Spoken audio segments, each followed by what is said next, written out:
Good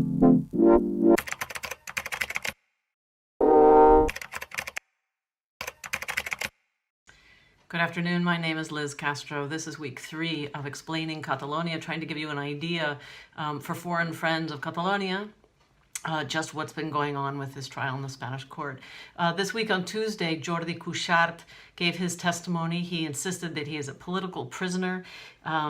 When they asked him about calling for a democratic tsunami, he said, I'm not going to go back on that. Of course, I believe in a democratic, non-violent tsunami. This is what we need, more open society, more participatory society. We need more democracy.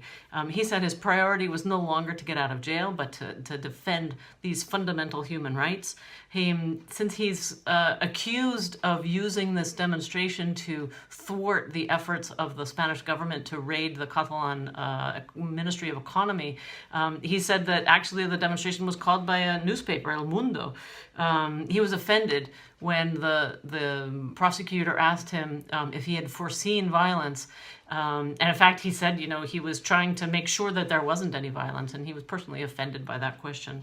Mostly, he was very clear about his determined defense of fundamental human rights and the right to peaceful demonstration, peaceful expression of those of your political views is basic. And for him to be in jail, has been in jail for 500 days now. It's just he reiterated his opposition to those charges, and in fact was proud of the fact that October 1st was the largest, most significant act of civil disobedience in European history.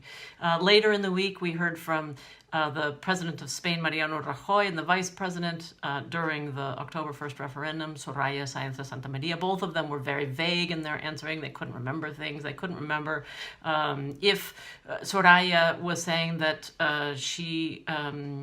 the response from the Spanish government had been particularly harsh because the Catalans had declared independence officially, and then a few minutes later she couldn't remember if actually they had declared independence officially or not. Rajoy couldn't remember if he had talked to Urkullu, who was the Basque president who had offered to mediate.